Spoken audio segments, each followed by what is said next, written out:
Alright, hello everybody, and welcome to my first episode of Keeping Up with the Meta. So, today we're speaking about Firepower Devastator, and there'll be two builds we're speaking about, but the first one is the build I made personally, and I just got a 315 Boomtown with it. Now, obviously, speed isn't everything, and if you'd like, you can change, one or two mods to go more defensive, right? That's up to the player, obviously. But for this series, I'll be focusing specifically on clear speed, efficient farming. So just as a preface before we start looking into the build. But without further ado, let's get straight into it. So the build. Now I will say that this build was very inspired by Game Sager's statue dev build that he made in the past, more towards the start of the game's beginning. But this is like a revamped version with all that's happened in between those moments. So first up, the weapon. Now this is my single target shotgun, right? You'll need there's multiple weapon options for this build, but the first weapon I'm highlighting is the Dark Sacrifice Bone Strap single target focused shotgun. So this is definitely the shotgun you'll want to use more, let's say in trios, or when you have a hard time getting that damage link value, but we'll speak about damage link later in the video. Another weapon option is the Death Shield with damage link on it. So obviously the benefit of this is it gives you a little bit of tankiness. Not only that, but also the weapon life leash on the Death Shield. And you get that juicy AoE from damage link. And again, we'll speak about damage link much in much deeper description further in the video. But for now, let's just leave it at that. But let's speak about the other weapon options I've experimented with. First up, we have this weapon. So we have the Armor Pierce Shoddy with Perp Mobile on it. Now the advantage of going the Perp Mobile Shoddy is that it then frees up a weapon mod on your gear, specifically the ammo regen weapon mod. So that's another option, right? Perp Shoddy with Perp Mobile. Armor Pierce, by the way, is amazing. And yeah, those are the options. I tried this gun, but it didn't work great, so ignore that.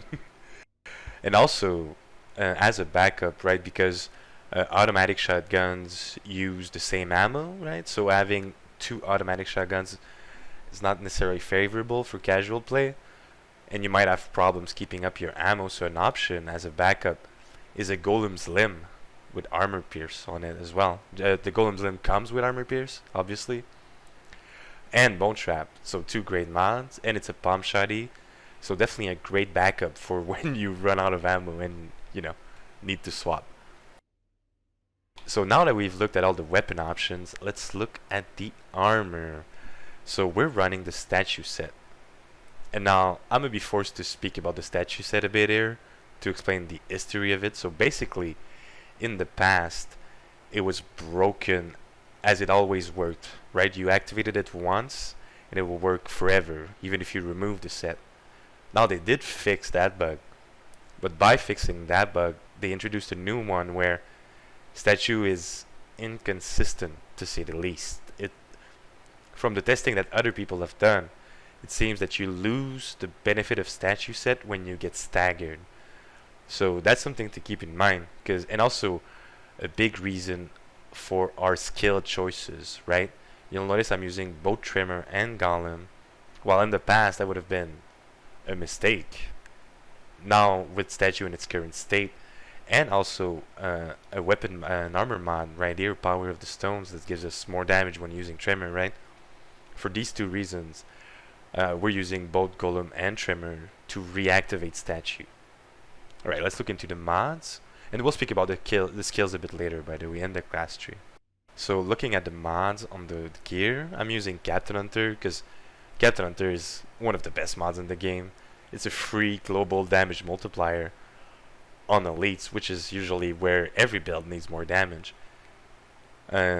We kept Perseverance on the statue's head for more golem uptime. The chest piece, like I said earlier, we kept Power of the Stone just to give more value to our Tremor use.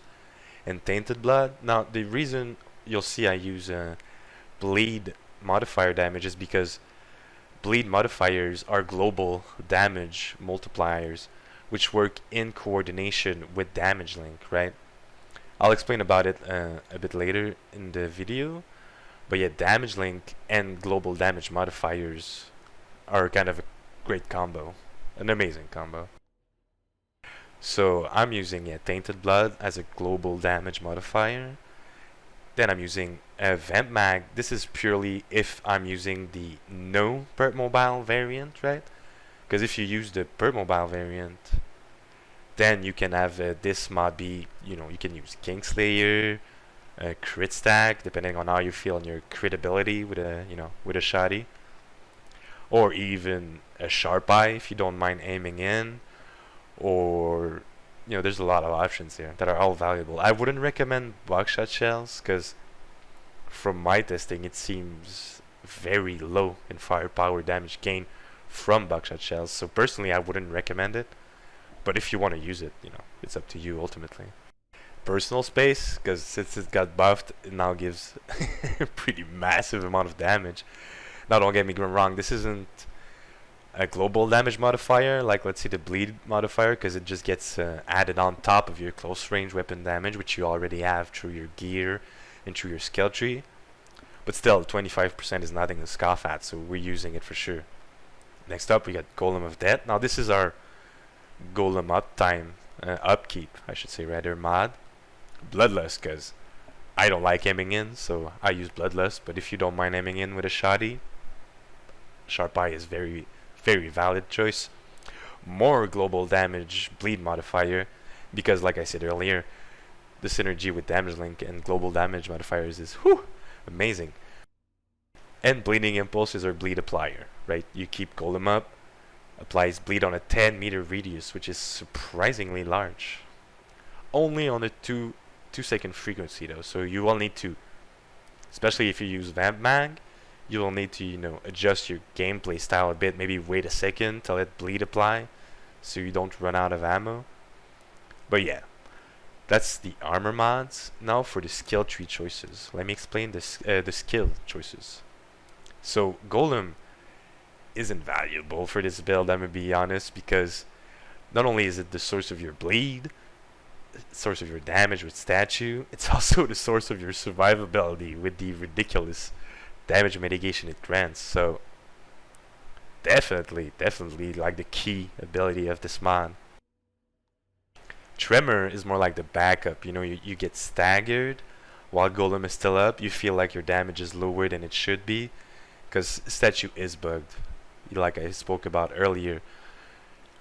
So you use Tremor basically to reactivate statue, activate power of the stones, and give you that burst when you're meet up against an elite. Also, great for survival, surprisingly, because it does stagger enemies and heal you. Last but not least, we got Gravity Leap. Now the use for Gravity Leap is twofold. Number one, we use Gravity Leap as a mobility ability, right? Because Devastator definitely lacks mobility. But also, the great thing about this node is that it activates, this skill, Gravity Leap, is that it activates this node, which gives you 70% weapon damage over 10 seconds. So now that we're at the skill tree, let's speak about it. So if you notice, my Gravity Leap has 11-second cooldown. Now it is possible, right, that sacrifice, let's say, one of these nodes to go for more cooldown. But personally, I found that this skill tree was just gave the most damage, and it felt like you really need the damage on FP Dev. So even Stone Circle, I would have loved to gotten Stone Circle or more cooldown on Kinetic, or more damage mitigation. Why not? I could have done a lot of different things with this build, but I really focused on damage and damage alone because I do feel personally like Firepower Devastator is lacking in that region. So we're focusing on shotgun damage right over here. Obviously, if you're doing an assault variant, you can just swap these two nodes for the assault nodes, and the build can stay the same. So very important take the armor pierce. You need all the armor pierce you need on Devastator because right every other class has an ability to piece armor just using their anomaly rounds. Obviously, they don't have 100 armor pierce because technically they don't because they also hit resistance with their rounds. But resistance is less harmful to your damage than armor, right? So basically, you need as much armor piercing as you need on FP Dev. So you take every single node. Here we skip the recoil because, recoil. Yeah, I'll take the crit damage. Pretty please, thank you. Here, close range weapon damage. This is just an extra node. I could have put it over here or over here. This is a global damage modifier. Now, I spoke about this earlier, but global damage modifiers in Damage Link are amazing. So this is why we go this node. You might be wondering why we're going champion, even though we're trying to upkeep Golem. But, realistically, you're going to lose Golem, and you're going to have to try and stay alive with Tremor, and be careful, maybe melee something to apply bleed till Golem's back up. So really the reason for this node is just to give that burst. You press the Golem button and you just get that burst for 10 seconds. And obviously you don't get the benefit of reflect bullets for just spamming it, constantly keeping it up. But it's more damage, and when it comes up, you definitely notice it. And especially in trios, it's more easier to lose Golem in trios when you're playing with your friends. So definitely in trios, the value of this node goes up for sure. And also, to preface this, if you're having trouble keeping ammo with Vampiric Mag, then use the Perpetual Mobile Shoddy. It's basically the options there. The mag size, definitely needed. Definitely need the mag size. And yeah, the rest is, just getting the weapon damage node from Kinetic, and that's pretty much it. Damage, damage, damage, more damage. Because we need it. Okay, so now let's speak about the little nitty-gritty things of this build. You've seen my choices in terms of, weapon mods, armor mods, the skills and skill tree, and also my transmog. Don't know if you noticed, but my transmog is pretty nice. But yeah, basically, the most important mechanic of this build that you really need to understand is damage link. Because this mod can be up to half your damage in a run, which is kind of insane to think about, right? A single mod being equal to half your total damage, but basically damage link applies a debuff on an enemy that you shot that then we don't know how long the debuffs last exactly, but we do know it is a debuff, right? And after the debuff is applied, any damage taken by that target will be shared around that target to other enemies. But something we've noticed is that global damage modifiers, let's say like Tainted Blood or Captain Hunter or the node in the skill tree right here, Bounty Hunter, right? All these global damage modifiers will actually double dip with damage link, basically meaning that the first shot will get all the modifiers, right? And then the chaining damage will also get all the modifiers again. So that's one mechanic of damage link that is, makes it so strong, because you're just multiplying your damage twice, just skyrocketing your damage. And another mechanic of damage link is double dipping. Now this is a much less reliable mechanic of damage link, but it's also the reason I'm using it on shotties. Because basically, if you didn't know, right, if you shoot with a shotgun multiple pellets, right, there's multiple pellets on each shot. If you hit two different targets with the same shot, it will proc on-shot mods twice on each target hit. And so, damage link works the same way. If you hit two different targets with the shot and apply damage link on both of them, now you'll get basically at this point what I need to call double dipping, where damage link not only scales off your global damage modifiers, but basically shares shares its damage between itself. And just, yeah, I mean, it's hard to explain, and obviously this is purely theoretical and an hypothesis, rather, if you will. I'm not actually sure that it's how it works, but from my observations, right, it seems that if you have damage link applied on two targets next to each other, and they have enough HP, right, like comparable HP between them, you'll see the damage just skyrocket from the double dipping, or rather double dipping, because damage link by itself already double dips. But yeah, so, and keeping that in mind, this is where the build gets kind of finicky to use, because you'll see in a lot of the clips that I've been playing through this video, I'll target usually the off target that I'm trying to kill, right? Let's say I'm trying to kill Dr. D, I'll shoot the captain next to it. I'm trying to kill Malak, I'll shoot the captain next to it, right? It's basically, with all the mechanics I've explained previously, basically you do more damage with damage link on off targets rather than on the target itself. And so it's definitely important to keep that in mind on your, your average gameplay like situation. You want to try and apply damage link to the off target, so you get that double dipping to proc on the to proc on the main target, right? So you shoot like a rifleman, so the rifleman won't have enough HP to proc it reliably. But let's say you have two elites right next to each other. Let's say you have a captain and an ironclad. Everybody knows that ironclads are easier to kill than the captain, so you focus on the ironclad, and the off-target damage will kill the captain. So that's definitely something to keep in mind, right? With FEDEV and damage link, is you'll do more damage with the off-target. So never shoot like the boss directly. Shoot next to the boss.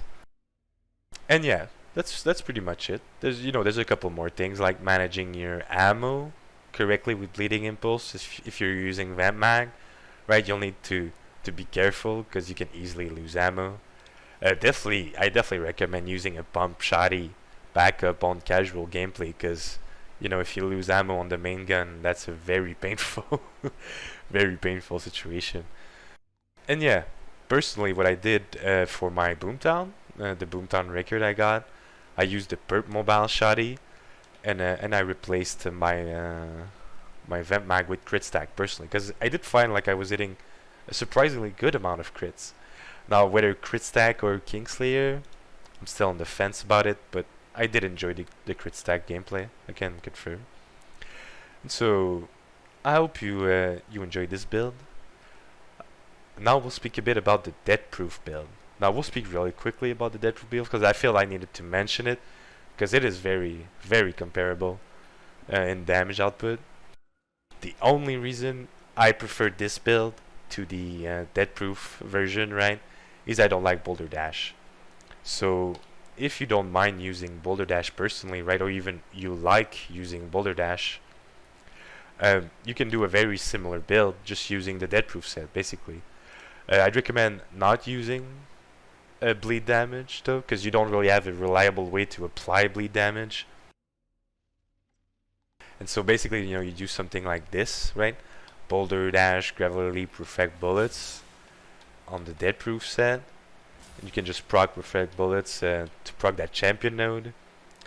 And you proc Boulder Dash, to get your damage up. It's a kinetic node, and also a Primal Chain Gun makes it do more damage. Primal Armor gives you more armor, which gives you more damage, basically. So you get the idea. And so I'll recommend two builds. Myomi Mediocre as a great death-proof build, so I will recommend that one if you want to do death-proof. And also Myomi Nictu as a great build, so I will recommend both those builds. If you're a Boulder Dash enjoyer, basically, right? If you don't like Boulder Dash, I'd use my build. If you do like Boulder Dash, I'd use a death-proof set build. And that's about it. Love you, everybody. If you enjoyed the video, please leave me a like. Ask me any questions you have. Please click the subscription button, and I'd appreciate it. I love you. Also, I will leave you guys with my run on Boomtown. If you want to see, this build in action, see what it looks like when I'm actually playing, an entire map. We'll be back soon with another video. Thank you all, love you, see ya.